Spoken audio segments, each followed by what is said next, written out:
Hello, everyone. Welcome to Snap Take. This is Glazer of Snap Judgments, the official podcast of Marvel Snap Zone.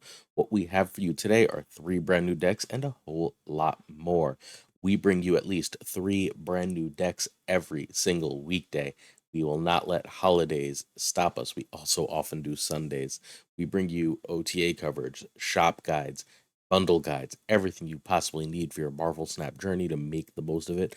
Please hit that sub button, like, comment, ring that bell. We bring you great content, and helping us grow costs you nothing but pressing a button. So please do so. We also live in deck credits here on Snap Judgments. We go over who made the decks every day where possible. So we're going to open up with questions of the day. Those will be taken from the comments from the day before's video. So if you'd like to be featured in tomorrow's video, ask a question in the comments or leave something that I'd like to discuss. I'm also going to invite somebody to tell me what you're eating. If you're eating anything different, if you have a different favorite food, let me know. I'm going to feature one of those in the comments, and you can be anywhere in the world. Happy Thanksgiving to my North American friends, and anyone else in the world, I hope you're having a beautiful Thursday. Our first deck is from Spyro. Spyro got an infinite ticket with this and reached number 9 on the global leaderboard with it. We've got pro tip number 6.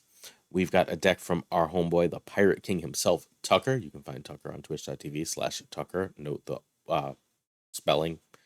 We've got a new announcement for the podcast, the one mentioned at the beginning. And the last deck is mine.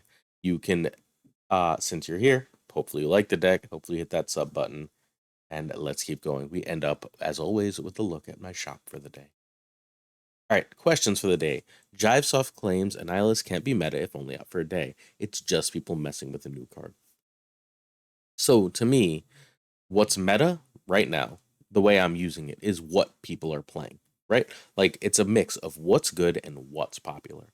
And for right now, if you're going onto the ladder in Marvel Snap, if you're going to play Conquest, you need to be aware of Annihilus. You're going to play Annihilus. It's not people just messing with the new card, or at least that's the way I'm using the word. We can have different definitions. That's fine. Doesn't upset me.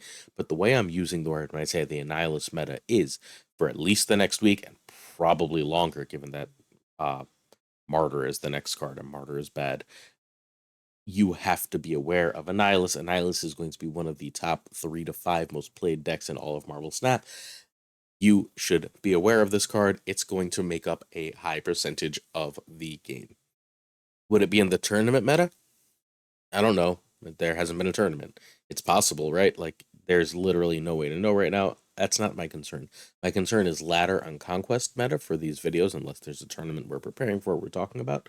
So it's worth noting again that Annihilus is the meta. I don't care if it's been out today, if it's what's played. And I would go so far as to argue that in the ladder meta, hot locations will drastically shift the meta for a few days.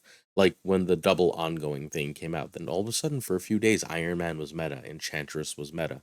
I know that that's not a lasting meta, but that's the meta game for those couple of days, for that location, for that new release. Sometimes new releases create a new meta, sometimes they don't. Just be aware of it. Cool. Sarika wants to use Legion in the current meta, and I'm taking this opportunity to just talk about the way we look at cards, because Legion, we know, was one of the top 5-ish win rate cards in the game as a 5/8. They nerfed him to a 5/7, and people fundamentally just dropped him from their decks, partially because Alioth came out, right? I don't think that's right. I think that Legion is still one of the best cards in all of Marvel Snap, and we all just like fell off using him because we had different plans, different end games, different things we do. Locations are always a major part of the variance of the game. A 5/7 is perfectly fine for making the locations whatever your deck needs, or taking away whatever your opponent wants. So I think Legion is one of those cards that just fell out of the meta, but never really got bad. I'll give you another example of one.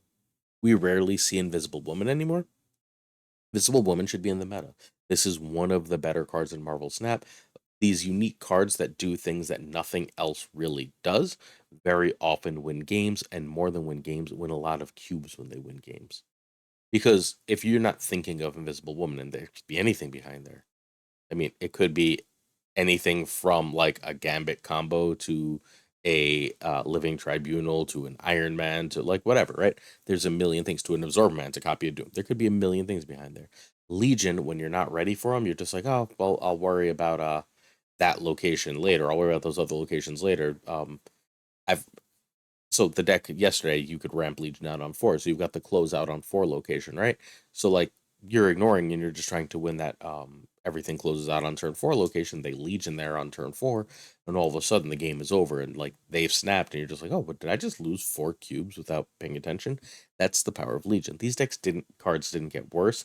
They're still top of the meta cards, just not top of the meta cards that we're constantly thinking about right now, which means they have this great value. So if you want to steal cubes, if you're like still trying to get to infinite or you're trying to climb an infinite, an excellent way to do so is to take a look at what cards used to be really great and ask yourselves why they stopped seeing play. Because for Legion, it was a nerf of 1 power and then Alioth coming out.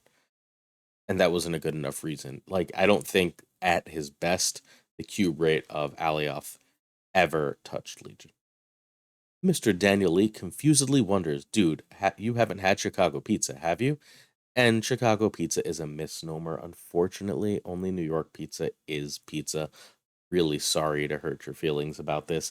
It's a really delicious casserole. It's great. It's like the fake crusty version of the mac and cheese you'll get this wonderful Thanksgiving, but it ain't pizza.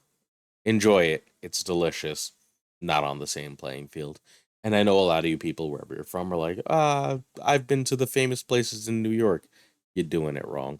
The famous places in New York are fine. They're famous just because they're famous, right? Like, that's not where you get the best New York pizza. Just if you ever end up in New York, there's got to be another creator clash or another, like, maybe a SnapCon happen in New York, something big. Whenever anything happens in New York, I promise I'll show you. And then we'll be taking those apologies because the apology needs to be as loud as the insult of claiming Chicago pizza is as good as New York. Disappointing. Our first deck for the day is Spyro's deck. Spyro went 12 and 2 in Conquest, getting the Infinity ticket on the first run, and got to rank 9 with this deck, and this is a thing of beauty. This is actually fairly close to the Guardians decks we've been seeing. It's just a Guardians deck that's mixed with junk. I'm starting to consider this like control, location control Professor X shell that runs like Daredevil, Alioth, and Professor X as like a shell that can fit multiple other things in it. Because like sometimes you run a few Guardians cards, sometimes you run a few Evolutionary cards. Whatever it is that goes in that shell seems to win, much like the little bounce shell that we've currently rediscovered works, or as everyone knows, the Darkhawk shell, right? Like these little packages of cards make decks better. Spyro had the great idea of taking this package of cards, combining the package of cards that seems to be the package of cards I'm thinking is Annihilus is you really want Debris, Sentry, and Hood. I don't know if you need any of the others. You really want Debris, Sentry, and Hood. You've got Goblin here because Goblin and Titania is a mildly OP pairing. Widow is just a good card right now. And Viper is like your backup. Oh god, I gotta do something with this damn Void to win this game. But I think that package in combination with the Alioth Professor X Daredevil package is stellar. Because on turn 5, this deck lets you decide with not perfect information because Daredevil's still bugged. Should be fixed next Tuesday. Fingers crossed. Should be fixed next Tuesday. This lets you know where the opponent's playing. And if the opponent's not filling that right location, not dropping something that sure looks like a Cosmo for all intents and purposes, you know you can just drop your Annihilus and lock down the game. It's like the perfect snapping tool. So if you're struggling to climb, I think this deck is a really good one. And if like you know that they're going really hard in that lane, right? Like you can drop Professor X in another lane and just close out the game. So that's great. Right, you need Annihilus and Alioth. Sorry. As always, you can try Leader for Alioth, but your mileage may vary. I kind of like in theory, the Leader for Alioth in this meta because let's say they're dropping their Annihilus and you're going second, your leader's just going to copy that and like it seems like you probably win that game and win a lot of cubes in the process. So it's worth a try. I've got Alioth, so I'm not doing it. Okay. Turn 1 is Hood or Pass. I'm basically never dropping Titania on 1, especially in a destroy meta. Like I'll get Titania Killmongered, but like I'd certainly rather it not happen for free without getting any benefit. Turn 2 is Daredevil is like the key, and then Widow is next, and then Viper, if you have Hooded, is fine, but you tend not to want to do it. Again, destroys in the meta. Turn 3, Debris is better than Goblin unless you're playing a Destroy deck. If you're playing a Destroy deck, Goblin is very often better because you can tell if they're going to try and do that like third card in a lane thing, and then you just drop a Goblin there and annoy them. It's also nice that sometimes they drop Venom and you just throw a Goblin into what their Venom eats and it loses power. Turn 4 is Sentry or Goblin and Titania to lock a lane. Very often, Goblin and Titania are great to lock a lane, even better than the 10 power of Sentry. Turn 5 is Professor X is better than Sentry, plus Titania or Demon. You can also use Annihilus if you're getting a lock and you're sure they aren't running Annihilus. There's a lot of decks that you're just like, oh, well, that deck doesn't run Annihilus, and you can just Annihilus on 5, then you don't have to worry about getting sent back. Turn 6, Alioth or Annihilus, and you decide which based on the game. All good. You can also conceivably, especially if the lane is full, drop your Sentry and your Shadow King there. Shadow King's great as a cube steal here, but he's not like the priority of the deck. All right, quick variant look. I don't know where this Titania came from. I got it from a random cache, I think, and I like it. Noir Hood. We love our Noir variants here. We've got, sadly, only 3 hips: Widow, Debris, and Alioth. I don't know, sad day. It would be an extremely sad day, but this is Daredevil is probably my favorite variant in the game right now. I love it so very much. It's gorgeous. It's the Peach Momoko one from this month. This is the best Shadow King. There's not another one I actually really like. I don't know if I like this Viper, but I'm down to 10 variants because I don't have an Annihilus now. 10 cards I don't have real variants for, so I needed a Viper, and this Viper is perfectly fine. Best Professor X with his boyfriend. I actually really like this Sentry. I think I like the red and black design better than the yellow and blue design, and yellow is my favorite color. But like, I really enjoy it, and I don't like Carnificed Room Goblin, but they gave it to us in a conquest, and that's the one I have. So that's the variants for this deck. I think you should try this deck out. I think this deck is crazy strong, but you need to play smart. It's not going to auto win for you. You need to be really, really thinking in turn 4, 5, and 6 about what the best plays are. Because like there's a reasonable amount of time where Annihilus is going to be wrong, and like Viper Sentry or Shadow King Sentry are going to be okay. Marvel Snap Pro Tip number 6: as best you can, as early as you can, try and visualize the board at the end. Know both around how much power you should be generating in each spot and how much power you think your opponent can generate in each spot. That's really important. Um, One of the things I see happen a lot is I'll see a deck like Discard get a high roll, which is usually like 30 power in a few lanes. Stay in against something like the High Evolutionary high roll, right? Sorry, not the High Evolutionary, excuse me, the Living Tribunal high roll, which is putting 35 in or 40 in every lane. You never win that matchup unless they miss their high roll, right? Your high roll, like you can stay in on your high roll, but if they're snapping you and it seems like they have it, you've got to go, especially on ladder. Your top high roll is never reaching theirs. Other examples of this: your opponent drops Mobius in the lane while you're playing Bounce. Let's say you've dropped a Kitty Prime. Don't know why we're still running Kitty, but let's say we are. Imagine they play. Once you see Mobius, you have to imagine they're going to play Modok on 5, and that Mobius is representing 8 to 10 power. If they put that Modok there, now we're at 15 power. Um, Sorry, excuse me. We're at 16 power. Let's say, arguably, we could be at 18. Um, do you want to compete for that lane? Do you think that lane is worth competing for? Are you trying to gain enough power there? You need to decide right then and there, that turn. Is any card I played there that I can't bounce or move otherwise a wash? And or should I continue to compete in that lane? Am I going to try to put 20 plus power in this lane, or should I abandon it? And you need to decide that in order to actually like get snap. Another example: Subterranean appears. The opponent immediately snaps, but you already have Rogue in hand. So you're assuming they have Darkhawk, that's why they snapped, right? And you have Rogue in hand. So you're like, oh, I can just take that. They have a bunch of rocks in their deck too. That Rogue is going to be humongous. Your job at that point is to try and figure out what lane they're looking to Darkhawk. Darkhawk is very likely to go semi-alone in a lane because he'll be so big. But because that might also happen on the last turn of the game, you're also from then on trying to play into one lane as much as possible in order to throw priority. You know that from that early turn of the game. And that early turn of the game, you visualizing the points on the board that early lets you win the game of Marvel Snap that you would otherwise lose. That is pro tip number 6. Please practice it. Next up, we've got our boy Tuck, the Pirate King's Evolved Annihilation. This is a smaller sample size. Or I really want this to be the lead deck. I think this is actually phenomenally cool. This is the Afflict deck we kind of all dreamed of when High Evolutionary first came out, but now it's got extra tools in Man Thing and Annihilus. Everything else is basically what you would expect here. Armor and Cosmo, Frustrate, Opposing, Destroy. You're not really trying to like win with Annihilus. You're trying to win by getting a cheap Abomination and Hulk, right? And Cyclops and Man Thing give you a lot of power. Sentry gives you a lot of power. Annihilus is your high roll. It messes with their plays. It messes with their ordering. It gives you things that your Cyclops can hit, so on and so forth. It's a very powerful Iron Lad or the Thing for Man Thing if you don't have Man Thing, but you need Annihilus. That's it, right? Like, I'm not crazy. Everything else is Series 3 here. You can't play a High Evolutionary without High Evolutionary. Abomination, Hulk, Cyclops would be very bad then.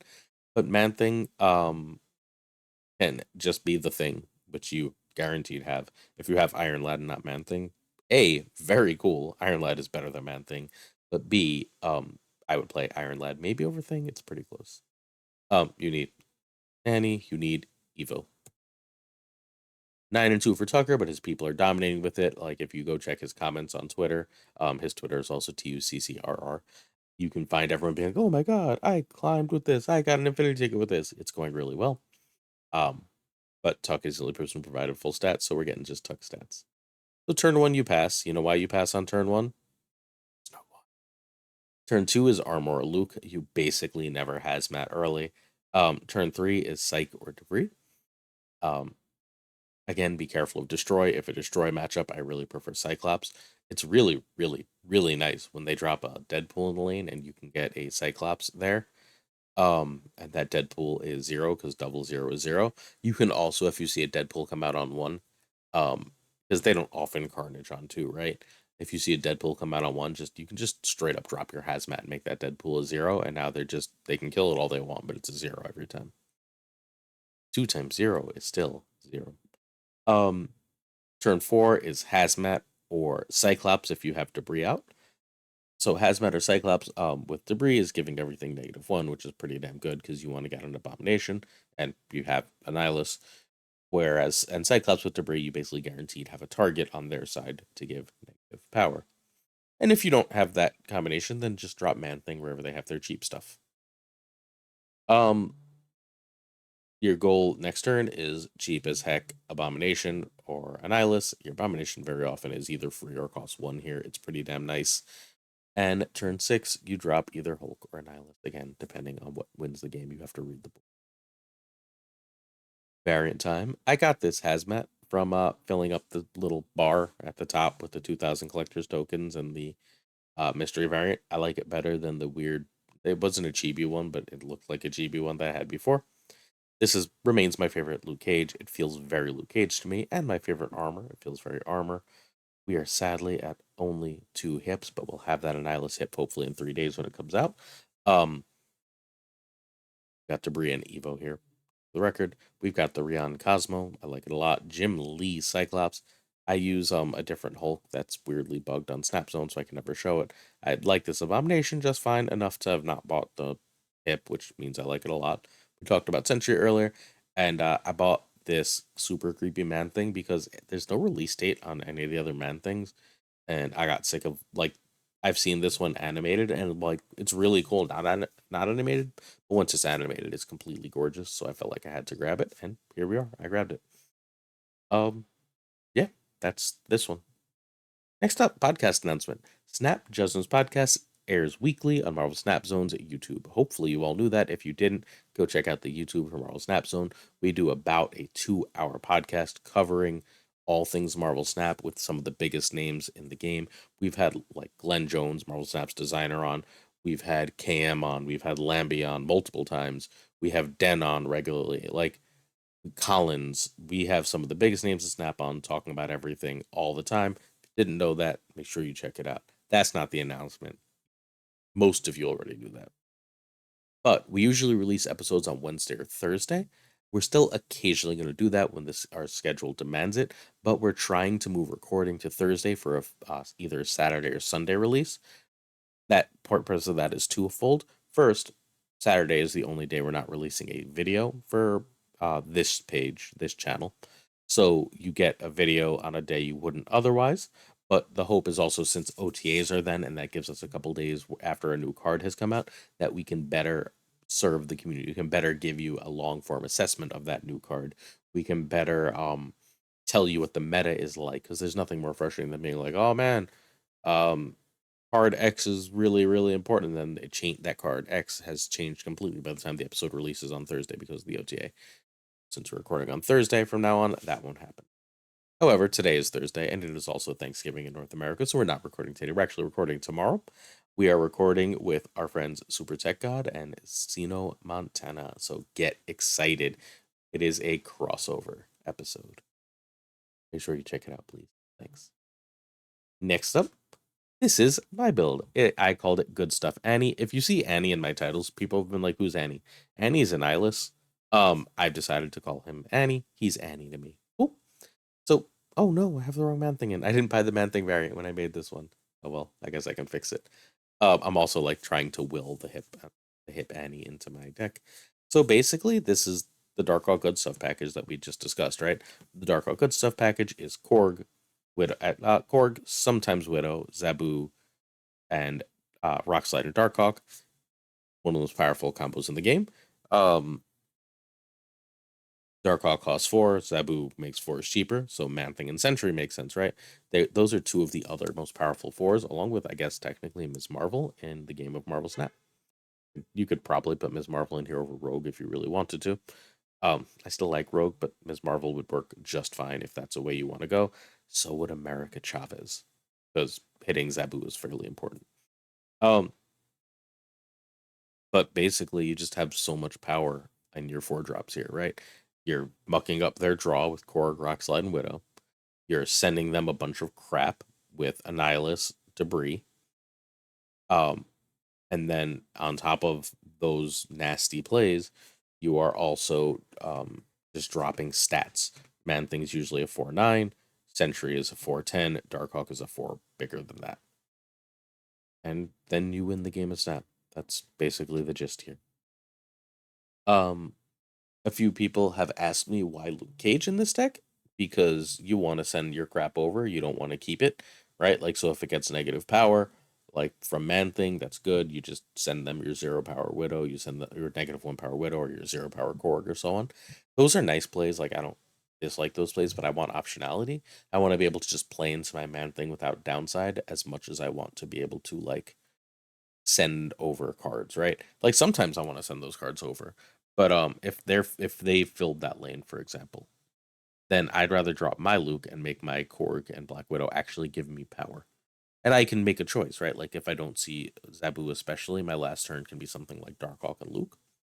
And all of a sudden all my power pops up and they're just like rushing to fill a lane because I list them. And as they're filling their lane with crap to just keep my crap on my side, right? Now I've popped all my power up enough that I can win. There's lots of ways to do that kind of play with this deck. Hood, I don't love only having Annihilus for Hood and Sentry. It prices me into playing Annihilus, but it's worked out fine so far, right? Like, I either abandon right or I play Sentry last when I've already filled right, and that works totally fine. Hood, even if you're playing both Hood and Demon, that's still +3 power. Plus, people freak out at Hood. I've had people like Killmonger, like my Hood and Korg, on the assumption I'm sending them over, and just like, more power to you. I didn't even play the demon yet. So there's a lot of that stuff going around. Darkhawk and Zabor are needed. Man Thing can be Shang-Chi, although at that point I'm probably also cutting Luke for something else. That would be where America goes. Ooh. Next up, our friend Mario over on our Discord. We hang out on our little spot in the Marvel Snap Zone Discord. Hit Infinite with this. He went 16-6 with +35 cubes and a 72% win rate going to Infinite. So that's 22 games. Our friend Kodo also went 7-3 with it, basically immediately. And he showed like me all his other first 10 game decks, and they're all like 52%, 56%, 49%. So like that this one was immediately 70%. Pretty damn good sign. So that is 32 games of 70% win rate with a really high cube rate. You should try this deck. It's great. And I bet you there's like a hyper tweaked version that's probably a little better. Again, like I really like America Chavez in this deck. What to cut is up for debate. Next, probably actually Widow, but whatever. All right. It could still be Luke. Again, there's a discussion to be had. Rogue is good, but not amazing. But there's still enough Ms. Marvel out, so I like Rogue. But I also have Debris, who helps ruin Rogues. Yada yada yada. You know the back and forth of deck building, hopefully. But that's the thought process that happens. As we test and refine, this will, I believe, be a real meta deck that sticks with us. So turn 1, Korg over Hood. You want to get Korg out as soon as possible because rocks in the deck are good. Them drawing rocks is drawing one less real card. Turn 2 is Zebu over Widow, and I know what I said about draw, but Zebu enables your whole deck, so you'd like to get Zebu up. Turn 3, Rock Slide over everything, same reason as Korg. Sometimes you drop Debris if they're not playing Destroy. Be careful of early Debris if they are playing Destroy, though. Or you can drop Man-Thing. I like to drop Man-Thing on like an empty lane and see if they even challenge it. A lot of times I found opponents are just sort of avoiding the Man-Thing lane on the assumption I'm going to send them a bunch of junk there, and it's not worth really competing with the negative power. He's in a really good place. Turn 4, Man-Thing or Sentry are both better than Darkhawk. I really, really, really want Darkhawk to be my turn 6 play where possible. Darkhawk is also fine on turn 5, though, because I'm off. Not often, but once in a while I'm dropping Annihilus turn 6. If I am dropping Annihilus turn 6, it's Annihilus and Demon turn 6 or Annihilus and Hood turn 6 as a big swing play. They know it's coming at that point, right? But like sometimes there's nothing they can do about it, and they're just sitting there looking at it. Sometimes I'm dropping Darkhawk and other stuff. If I can do like a Darkhawk and Man Thing or Darkhawk and Sentry at the end of the game, that's crazy strong. Darkhawk and Rock Slide tends to be really strong.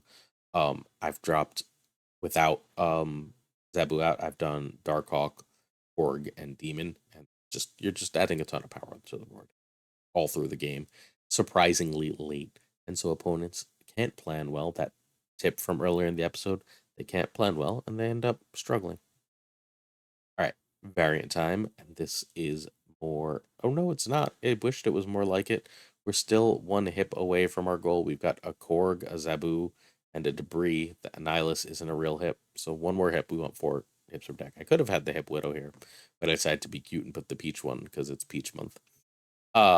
Still Noir Hood, only hood I have, only hood I want. Cozy Rogue, I love the cozy cards, the little winter holiday cards. We talked about Century, I should have the better Man Thing. This is my favorite Darkhawk. I have another one that I like a lot, but this one's my favorite. And Rock, Paper, Scissor Slide for Christmas, which we can officially start celebrating tomorrow, just for the record. Black Friday kicks off Christmas season. Wait till after Thanksgiving, folks. All right. Hopefully. Oh, no, shops. All right, cool. I shopped today. I didn't buy this in Annihilus. We have a release data mined of November 25th for the hip Annihilus. I'm going to be really sad if it's not in my shop, but I'm going to buy that one when it's out. I like the Flaviano Galactus, fine, but I don't play a lot of Galactus, and I like the Lifebringer one better, so I run that. If you check yesterday's video, I just pulled a Maximus that I like better than this one that I'm running. So there's no point buying another Maximus when I have one I like better. I like this death. This was my favorite death. I don't know, a few weeks ago, really. But well, I guess a couple months ago now. God, time flies. But so I bought the mech death when that bundle was out because that death looks incredible. I love it. And then in less than a month later, the Midnight Suns one came out, and I went so far as to give that one a gold border, and it's beautiful. One of my favorite variants. So there. I'm not buying the Winter Debris. A, it's not cozy, and B, I have a hip. I decided to buy the hip Swarm after passing on it a few weeks ago. I think I'm at the point where I'm just basically buying any hip I see. And then the only card left to talk about is Namor. I like the actual baby Namor a fair amount, but I've got Namor with the weird thing trying to eat him, which is whatever. But Phoenix Namor commanding a bunch of fire sharks is unbelievably cool and stupid, and I love it. And also, hey, random fact I heard, and I didn't double check this, but I'm pretty sure it's true. Uh, Sharks are older than the literal North Star. Like the species shark is older than the literal North Star. I know for a fact, or for a fact, as far as we can know any of this for a fact, that sharks are older than grass or trees, which is like mind-boggling enough. But sharks are older than the literal North Star. If anyone in the comments wants to like fact check me on that, feel free. But that like blew my face off. And if I'm wrong, I'll correct myself in tomorrow's video. Tomorrow's a Black Friday video. Maybe we'll do a giveaway tomorrow. Why not? Cool.